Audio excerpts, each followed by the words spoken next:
Hello viewers, may the peace and blessings of Almighty Lord be upon each one of us.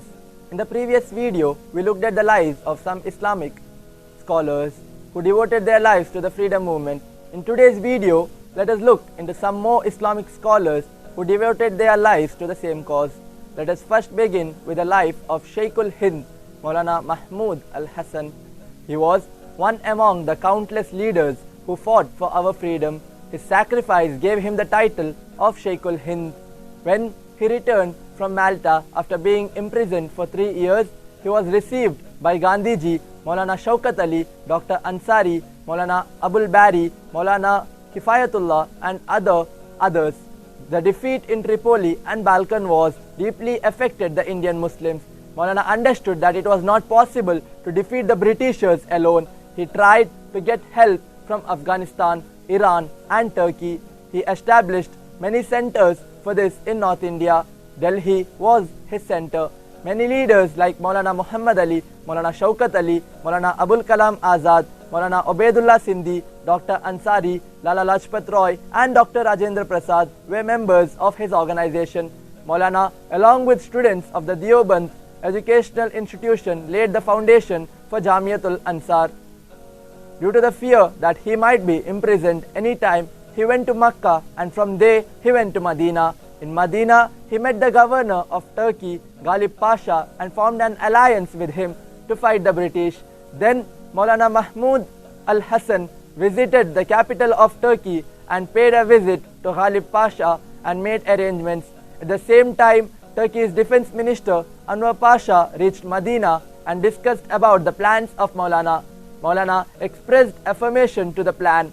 Ghalib Pasha wrote a letter in the name of Turkey government to send military to the northwest frontier province.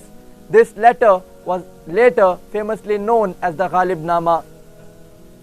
Maulana was pleased with the military help of Turkey. He returned to India through Afghanistan, but amidst this, one unexpected incident took place. Arabs under the leadership of Sharif Hussain in 1916, with the support of Britishers, rebelled against Turkey. In January 1917, Britishers, with the help of Sharif Hussain, created and arrested Maulana Mahmud al-Hasan and many more Islamic scholars of that time. They were later sent to the Malta prison after investigation. At that time, political prisoners were kept in Malta. Nearly 2,000 prisoners were already present in Malta at that time. The environment they led to Maulana facing lot of troubles in the prison. Maulana spent most of his time in the prison praying.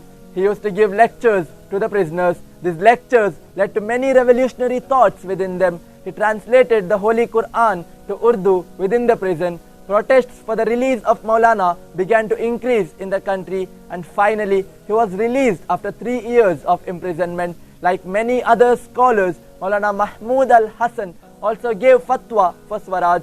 He even said that it was compulsory on Muslims to fight for freedom. He brought revolutionary changes within the thinking of Islamic scholars.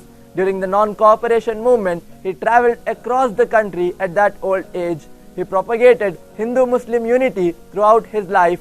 Maulana Mahmud al-Hasan was known for his patience, sacrifice, determination and tolerance.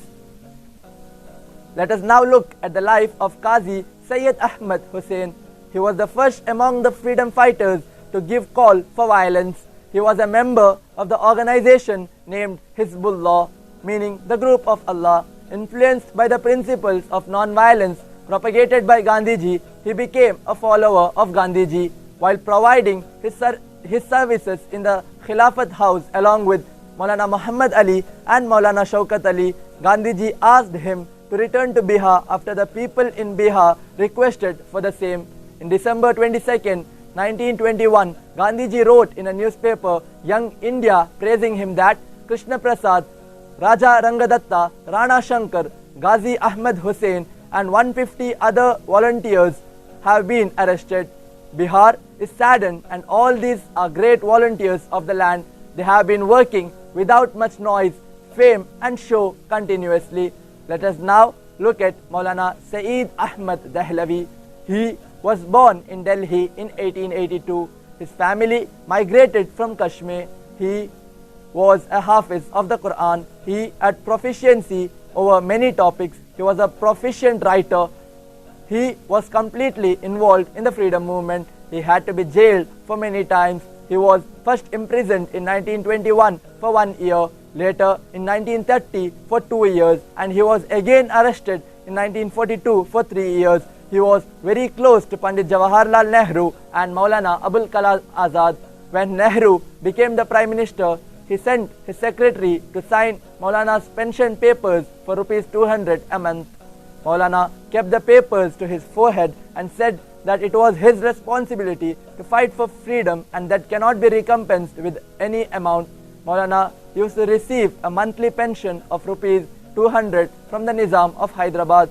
When he joined the Congress in the freedom movement, he was threatened by the Nizam to stop giving this pension, and he proudly refused this amount. With this, I pray to Almighty Lord to grant him the highest place in Jannah and end this video.